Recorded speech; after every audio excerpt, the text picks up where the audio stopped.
This right here is the cheapest Fiesta ST money can actually buy her, and it is definitely the cheapest one in the United Kingdom at the minute as well. I picked up this car last week from auction, and given it has got certain issues located here. For everyone that doesn't know, my first car was a 1.25 Zetec S Fiesta, and it was a cracking car, and I kind of always wanted to have an ST at some point, just to say I've owned one and to scratch sort of an itch as well. And the money I paid for this car, I couldn't really have said no to it. If I show you around the car quickly, it's the beautiful blue that looks like a Golf R blue, whatever it's called, I don't know the actual name. The wheels, every single wheel is actually scuffed a bit as well. Minor, a little bit of paint and scratch there, minor. But the rest of the car looks actually immaculate as well. There's no dinks that I can see to my eye. There's no proper scratches, deep scratches, you know, all the panels are straight. And overall, just a pretty clean and tidy Fiesta ST that does look like it has kind of been looked after as well. So now I picked up this car from Copart last Monday at this point, so a week when this video goes live. The listing was it runs and drives. I'm going to show you the clip now on why it runs, but you can't particularly drive it far.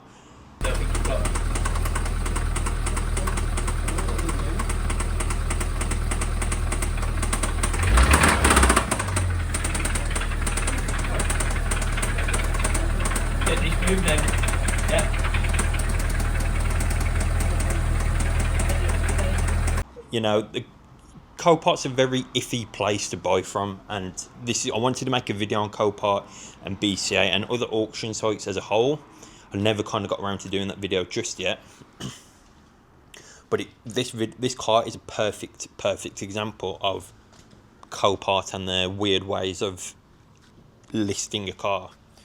This car obviously runs and drives according to their listing, and yes, I am right, it does run and drive, but you couldn't have driven more than 30 seconds up the road without doing some catastrophic damage, and it is a little bit silly.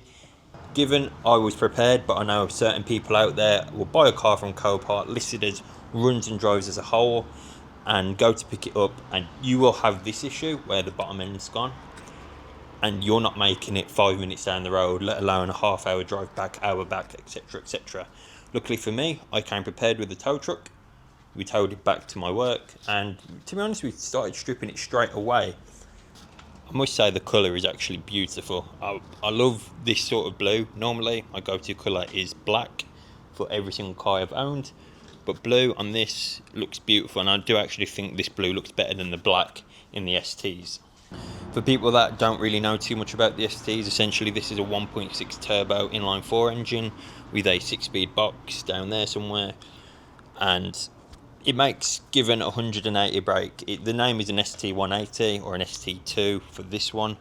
I don't know all the differences between the ST2s and 3s, etc. I do think it's just power related sort of thing, maybe some different internals that came from the factory, but for the main part this left the factory with 180 brake. I haven't been able to drive it, so I don't know if it has been mapped, but so far it's actually completely stock. You see we've got a normal air filter in it, not an induction kit, and it's had normal plugs and normal coil packs, no intercooler, no lowering springs or anything. So to me this car is dead stock. I haven't saw a single modification on it. In terms of service history, it's got some service history. I believe that from little research I have done about these engines as a whole is that they're still a normal cam belt and not a wet belt. What's great, because the wet belt, everyone knows, worst idea in automotive history, but this nice traditional dry belt. However, they am an absolute mission to change. You've got to strip all the top end off, even doing the rocker. When we bought it, we stripped all the rocker apart, you'll see in the video, and how much stuff you actually have to take off the car just to do the cam belt. But it has been done, apparently, so we will check that at some point. Anyway, I have driven a handful of STs, some modified, some mapped, but a fair few that have been stock, and I must say they are great little cars. I don't understand all the hate you see of them on social media sort of thing, because they are great little cars for the money you can buy. You can pick up a clean one to drive away straight away, probably for like £3,000, maybe £4,000. depending on mileage, service history, owners, location, all that rubbish, colour of the car even. But you can pick up one for fairly cheap, really. And it's a great little way to get into the performance game, because you're not getting into a Golf GTI or a Polo GTI for that sort of money. If we move on to the interior,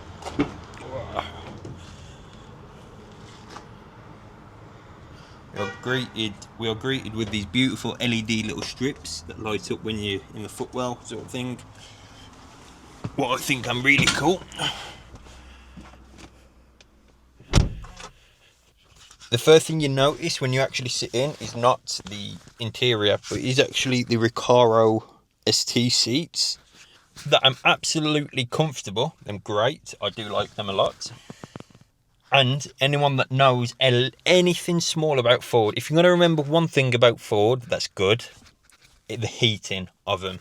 The heated seats that come out the factory and these Recaro buckets in the STs, I'm absolutely boiling. They're amazing. Some of the best heated seats I've ever been in. They're just so comfortable. They're great. You have to turn them off how hot you actually get with them. Now, the Ford interiors have always kind of been a bit bland. The Mark 8's are really nice, I think, but in all fairness, this is a bit boring. It's very simple to navigate. You obviously have the blue clock there that was in the 7.5s and the red needles in the STs, what I think are really cool. But the infotainment system, I must say, it was the same on my 2010 Fiesta 1.25 ZTS. They'd never changed it really. They changed this, but even so, I think this is a lot more complicated than originally. Like the small buttons, before they used to be like tabs and they used to go all the way across, and there was a bit easier to see and navigate from. But I don't agree with this design by Ford. But one thing I do agree with is the heated windscreen. In the winter, and it's icy and frosted over, it is gone within seconds. The Ford, they may have introduced the wet belt. That was the worst design ever. They've got the stupid, horrible nuts, the locking nuts and wheel nuts, also a terrible design. But the heating side of them, they got that to a T. I'll give them that. Without further ado, let's get into trying my best to repair this car to the best I can. You'll kind of see, I'm going to give you a little spoiler now, I don't fix it the entire way and I can't drive it off the ramp right now. But you could kind of see how I got on, what I done, and how I replaced the fault with this car.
Compression stroke.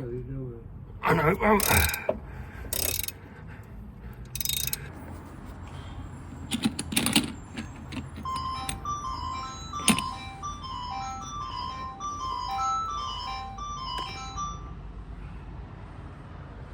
So the thing I forgot to mention at the start of all this was the reason we were stripping the top end was because we thought the camshaft itself was at fault. So the plan was essentially strip all the rocker cover off, get your eyes and hands on the cams freely and turn the engine over and see if they was worn and wobbling is what we first thought. After we discovered that the top end was perfectly okay, we moved on to the only other thing it could possibly be, and that is the bottom end.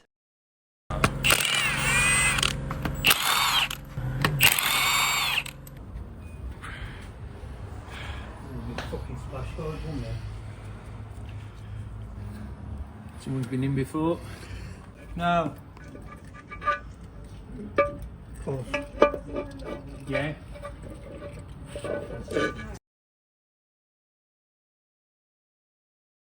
There's all bits of, can you see in there? Yeah, I can see. All bits of shell in there. Tooling in it. Fingers. Ah. Put your lights on. That's the sound. The light rooms. Oh, something's going on there. Oh no, that's your gallery. Gallery's there. Yeah. You think? He was running around there. No, I think he's going to. So at this point in the video, I've put everything back together. Brand new piston shells, put some proper nice thick oil in it for the brand new piston shells, and decided to try and start it for the first time. The noise at the start of the aggressive ticking has now gone. However, a new noise has developed. Ugh.